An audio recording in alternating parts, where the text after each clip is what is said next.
Hi there, and welcome to another episode of Create the Podcast, where we discuss the content strategy behind the biggest brands and creators in the world. And today we're taking a look at the fascinating world of RyanAir,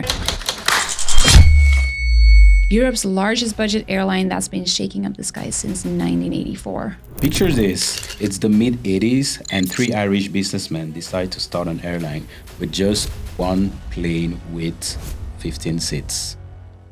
Fast forward to today, and RyanAir is flying over 184 million passengers a year across 38 countries. But RyanAir's success isn't just about cheap flights. It's their content marketing strategy that's really taken them to new heights. You're not special. You'll get no window and you'll like it. Ski biddy. These folks have mastered the art of grabbing attention, often through controversy and humor. Remember when the CEO Michael O'Leary said, "People say the customer is always right, but you know what? They're not. Sometimes they're wrong and they need to be told so." That's the kind of bold, unapologetic attitude that's become RyanAir's trademark. And in recent years, RyanAir's social media game has been on fire. They've embraced memes, Gen Z lingo, and even poke fun at themselves.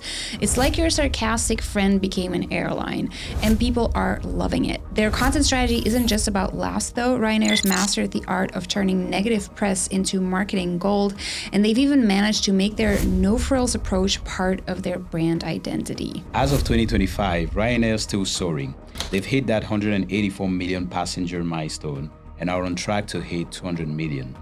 Their social media following is through the roof. Love them or hate them, you can't ignore them. So buckle up, we're about to take a deep dive into how RyanAir's content strategy has turned a budget airline into a social media sensation.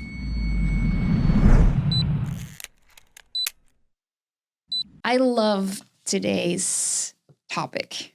Yeah. Just because I really like their humor. Mm-hmm. And I do agree, actually, when the CEO said, like, hey, customer's not actually always right. And when I saw that, it actually made more sense why they were creating that type of content. You were doubtful, like, before? No, like, based on the statement of the CEO, I didn't know I never knew he said that. So when I read that, I was like, oh, okay, it makes sense. Yeah, I think also what I like about it is they use a lot of memes in their social media. If you go to their Instagram or especially their TikTok, it's just like one video after another, basically roasting people who are complaining about RyanAir. So people complaining about the lack of luxury or like the fact that they had to pay extra for their bag. Like they're just roasting people. And I generally like love that sense of humor. And when we were prepping for the episode, I immediately thought about someone on our team. Yeah. So this is something, this sense of humor isn't something that can be taught, which is something that we discussed in a previous episode as well, like the importance of hiring for culture fit. Let's say you are a brand and you have a specific sense of humor, or you like this more sarcastic tone of voice. You can't then go and hire someone who doesn't innately have that in them. So for us, we have someone on the team who wanted to be, who the only reason she became a video editor is because she really liked memes. For 15 years now, like, has been obsessed with memes. And then she thought, oh, I would love to learn how to make memes. She taught herself After Effects and Adobe Premiere Pro, then realized, oh, maybe like just making memes isn't going to make me money. And then like now she does like broader video editing. And then when I saw this, I was like, we should tell her that some people do. Well, while we're preparing this, I was like thinking of the same thing. And I told to myself, hey, if we ever have RyanAir as a client, we know who. Oh, we have someone in our team who's perfect for this, RyanAir. Like, she would fit right in. She's also just like the person in the team channel on Slack who will like drop memes instead of writing an answer, which is lovely. And I do have a question for you on this topic. So I like memes. We both like, maybe me a little bit more than you. I have a sarcastic sense of humor. Do you think... Well, I love memes too. I love dad jokes. I love a lot of... But like, do you think that this type of content could work for any brand? I think it could eventually work depends on how it's addressed, right? Because if it's done, it depends on the way it's been done. For I example, don't agree with Ryanair. that, but okay. Yeah, but for example, Ryanair, they know already that they're getting a lot of critics, and they decided to actually change those critics to actual content. Like, Yeah, and but it's making fun of, because it fits the market and the person you're talking to. So someone well, is people paying, could be frustrated. Yeah, but the thing is, someone is paying $15 to hop on a flight to basically fly in a box in the air, and then is like, I'm complaining about something on board that wasn't to my liking, but you've opted to purchase a flight at $15. Like, you could have gone with another airline that offers all of these things that is more expensive. The thing is, you're broke, so you had to go with Ryanair, and now you're still complaining about that. Like, so that's like why it works for Ryanair, is because they're pointing that out. Like, we are not promising you luxury. All of our terms are very clear when you purchase your ticket. Why are you complaining? No, but it's Right? going, but it's going to the extra mile, because right now there is even a trend, which is basically the window at the seat 11A. So people buy window seats, and they are placed at that seat without any window. Yeah. And then Ryanair it becomes makes fun of content. them. Yeah. But like, so I no, get but that. the thing is, my question was, do you think this would work for any brand? And my answer is no. If you are a luxury brand, you can't make fun of people. you can't be like, someone complained about our service after paying $2,000. Let's now make a meme out of that. Like, that wouldn't work. That's why it's like the memes work, because it's that audience at that price point. No, and it makes becomes sense. a cultural sort of thing of like, also like, people almost want to be made fun of by Ryanair. Like, they do it on purpose, like that they're posting things just to like be turned into a meme by the Ryanair team. So I don't agree that it would work for any brand. And that's actually a question in our founder confessional that Brenda, and I know it's her, she asked, like, what do you think about memes for advertisement? But I think like it can work wonderfully for specific brands in specific market segments. I don't think any brand should now start. No, I think not any brand should do it, but I think if it's well thought, I think it could work. Because now I'm thinking about a brand in Italy. I forgot specifically the name, but it was like an equivalent of MediaMarkt, or that would actually do that. But your pricing. But again, that's like, it's because that brand has Gen Z customers and millennial customers that are not in a luxury segment. If we're talking about, we're aiming at 50 to 60-year-olds who are like very well off. They're expecting luxury and like a certain also like sense of, oh, you should address me as sir or madam. Like, if that's your customer, please don't use memes. No, then like, it makes sense. So what you're saying is that memes would eventually match with a Gen Z, for example, because they understand it better. A Gen Z, and also depending again on like the type of product and brand that you're offering, then it can work. Okay. So type of brand and also audience, type of audience. Yeah, and I think price segment probably also. Yeah. Well, I linked that to the type of brand. So okay. Then it makes sense, Because I don't think anyone should be using memes. But I love them. I like, to be honest, like, because I haven't traveled much the last couple of years, because I'm a mom and it's not like joy to take your toddler on a flight. But I remember like before, now I'm on TikTok, like scroll on TikTok, and then every once in a while I get like Ryanair stuff. I'll go to their page just to have a laugh. And I don't have that with a lot of brands, but I'm like, because I think also like the Ryanair social team, they're saying what we all want to say, but we don't. Yeah. No, makes sense. Like, we're laughing at things that we know we probably shouldn't. And like, and there was one video, and I thought that one was hilarious. And it wasn't a meme, but they basically did like a short where it's like, you're sitting in the plane, you're at the window seat, but you have to go and pee. And the person sitting in the aisle seat fell asleep. And the social anxiety that like starts building up about like, what the fuck am I supposed to do now?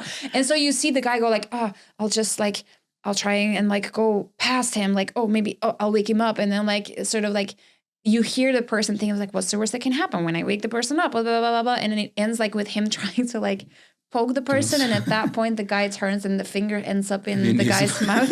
And like, but I remember this, like when I was younger. Now I don't care that much anymore. Like, is that if your I favorite? need to, Is that your favorite one? Because I have one. well, it's just like when doing the research, I was like, that one very much went viral. And I was like, this is brilliant because I actually didn't know that so many people struggled with that. But I remember when I used to fly RyanAir or whatever other airline, I like the window seat. Because you can sleep against it. I'm usually the one who falls asleep and then gets spooked. You don't take the window seat? When I took RyanAir, if I take because RyanAir, then you have to pay extra for the window seat. I'm not gonna choose a seat except if I'm flying with someone. But usually, if I'm flying by myself, I would rather be on that seat because I won't have to disturb anyone if I'm like.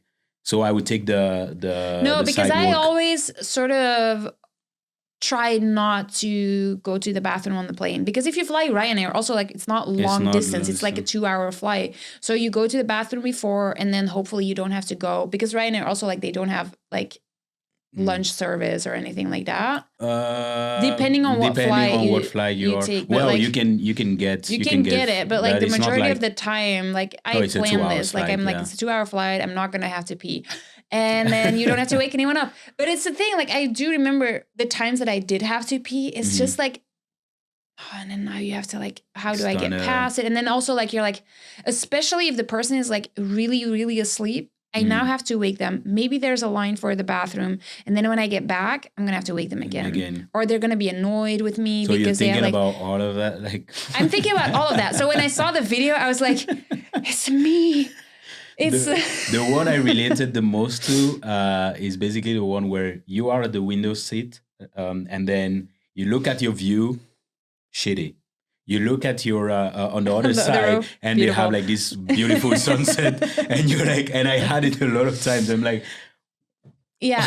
And now, the funny thing about it is that then they added a frame saying, now you can purchase this as well. So you can purchase the seat with the view. Really? I don't know if it was a troll. The piece of content, like that. Yeah, that now you can purchase that for an additional $10. You see, we're selling that as well. But I think they're just like really good at like poking fun at themselves, and plus also like they know they're cheap. Like and they tease the VIP. Apparently, I don't know if it's true. It's probably this it's probably April. Just like a they joke. said it's coming. VIP, RyanAir's VIP membership. I don't know if it's I did hear something about this, that it's like $70 a year or something, and then like you get like early access. I don't know. I saw something about it, but yeah. Anyways, they're really funny. They're really funny, and I think from the content you've watched, do you think it's the only type of content they create? Probably not. Like they're such a large corporate. Like in content, it's also very like it's every banner you see. It's like they're in flight magazines. It's like it's so large. Like you have press packages, you have ads, which they do run. Like if you go to their website, you will get retargeted. Like all of that stuff. Like do you feel like they have an internal team that handles like those type of memes? Yeah, because. I think so, because again, the cultural fit that you would need for that is very hard to outsource unless like you work with a creative partner. Like for us, we sometimes place people, like, so we do the hiring process for our clients, and then we can test for cultural fit. But then that person's like, they're placed in that team and like they're supposed to stay there for a long time. Whereas if you work with an external creative agency, that's more like per post based, you're not sure who's gonna work on that. And then like I think it would need to be like a tight-knit team that just runs the socials, probably Gen Z, like that are very like in touch. And it's honestly like a dream job. It's like you get to just make fun of people. Do you know how I knew I was old? Because apparently there's this trend of aura. Like the ring. Like, no, I know what you meant. Like it's a word. Like this is aura, like aura destinations. I'm like, what does that mean? When I see it on social, I get it. But now when you said it like that, the first thought that popped into my head is like, oh, you have like the ring. Mm-hmm. No, it's like no, it's like Sigma and like all of these Gen Z words that I'm like, what the fuck's going on? You need to stay up to date. We are in our 30s, Jed. Like I remember 15 years ago, I thought like I would be dying then. Like, no, it's like, they need a young team to like do the socials, which is honestly like, I don't want to say every company should do that. Well, unfortunately, not a lot of companies do. Generations are renewing the audience now. We're like, if you start selling to people, especially them, because they have cheap prices. Well, their core audience is going to be like students who want to go on a city trip, or like people who don't have a lot of money. You'd hope like later on in life you're a bit more established and then you don't have to fly Ryanair anymore. To be honest, their content makes me want to fly Ryanair. No, sure. Just because I find you funny. And then the situation happens. Instead of taking it in a bad way, you laugh about it. Plus, I cannot look at a Ryanair plane the same again. You see the face. It's all you can see is like the face going. No, yeah. So what can someone listening to this take out of it in terms of content creation, marketing wise? Well, I think first of all, Ryanair is not going to apply to every brand. Yeah. So do you have something that fits those criteria of like you're selling to Gen Z or maybe like a little bit older?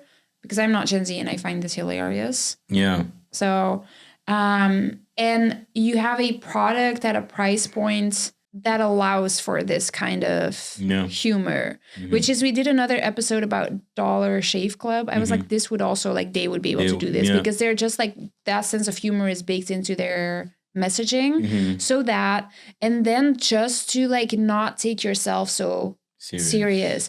I think a lot of businesses do operate from a perspective that the customer is always right and we should always be so polite and we should always, and I think it's sometimes refreshing to go like, oh, it's completely fine. You're not our core audience anyway. Or like to be a bit more blunt about it.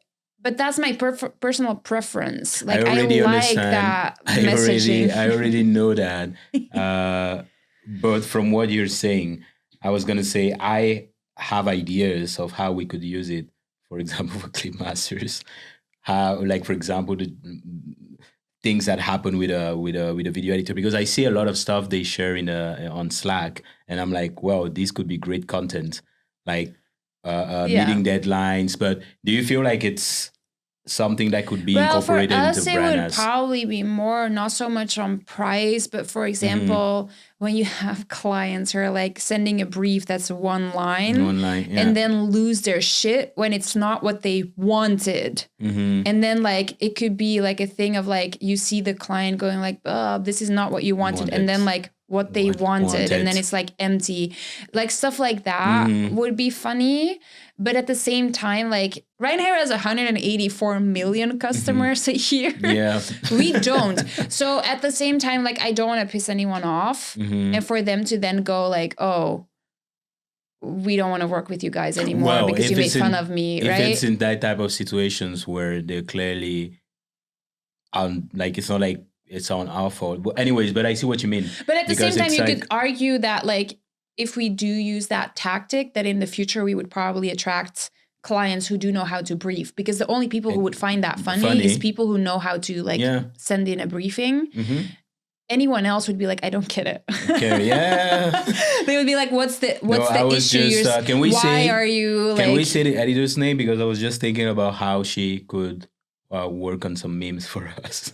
Well, Brenda could definitely work on some memes. But I also feel like Brenda is because the way she asks it, I feel like she's, can you guys she asked us like, could you like, do you think memes in advertisement could work? For Clipmasters, Well, she didn't ask specifically for Clipmasters. It was like a broad question, I think. At least that's how I took it.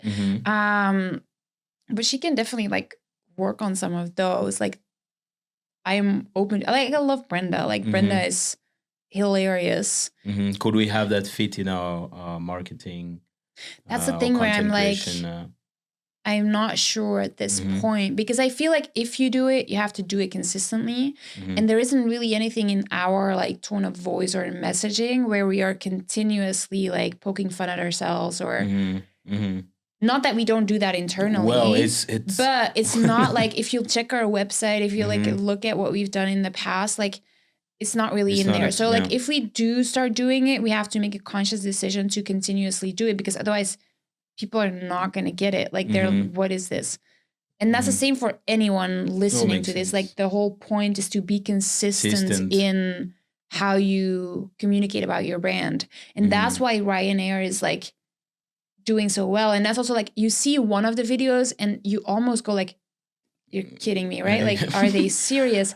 And then you go to the page and they're like, they're serious. The first like, time I this saw is- it, I thought it was someone making fun of RyanAir, like Yeah. acting like they Same. were Same. they were the Yeah. one responding.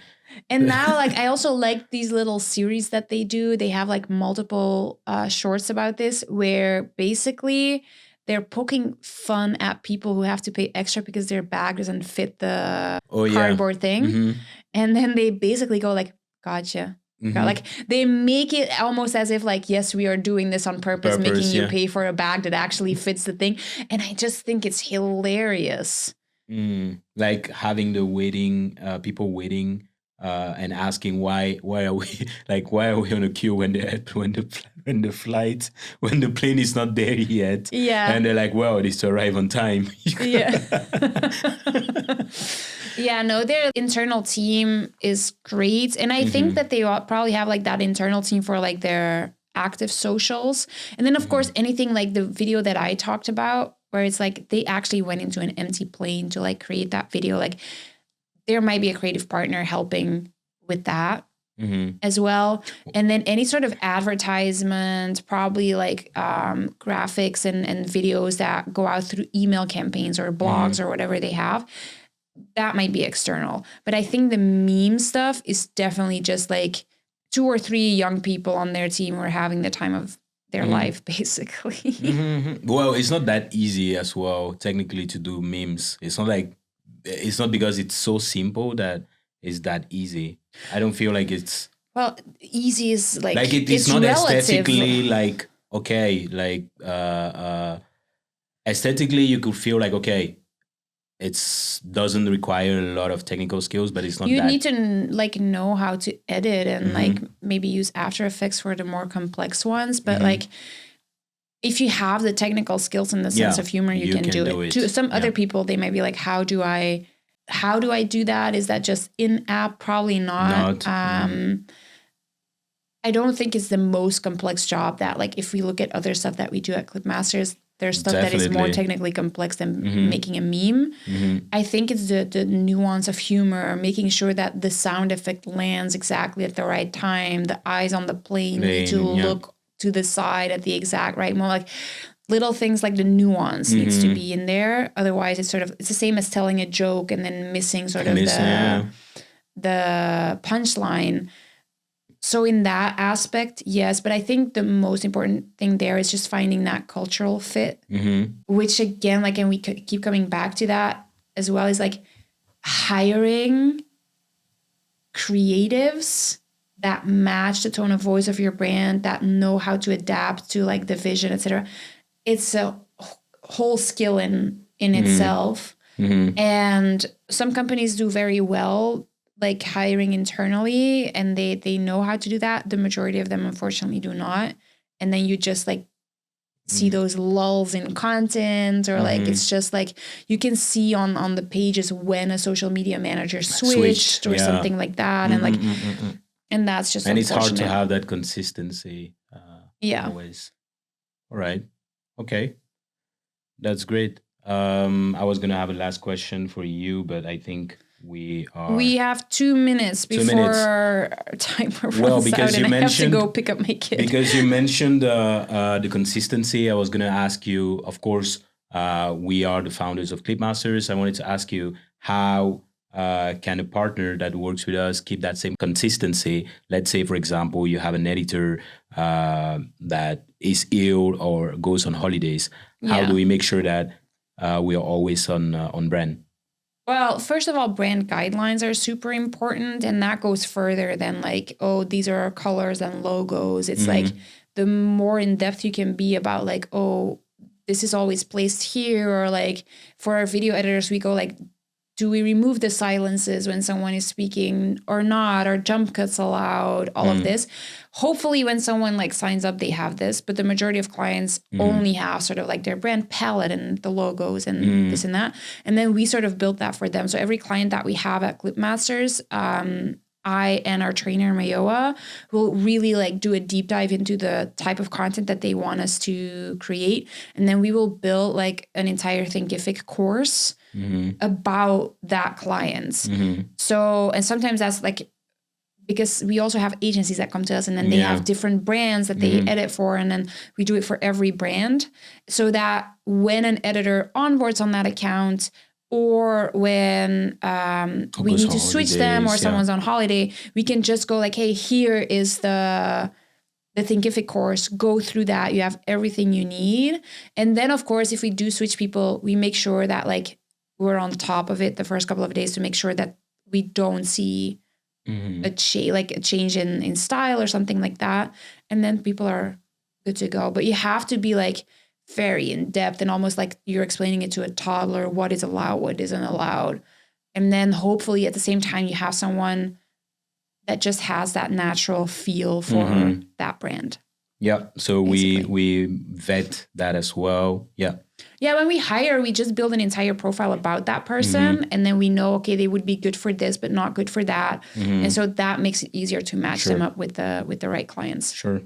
Thank you. Thank you for listening. Do you have anything else to add about RyanAir? By the way, we started the episode and I realized that I was in RyanAir's colors, almost blue, but then I was like... I am not.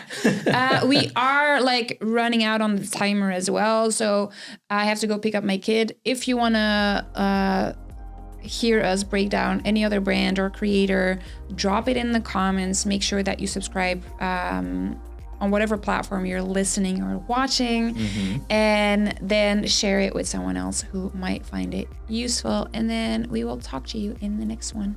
Peace.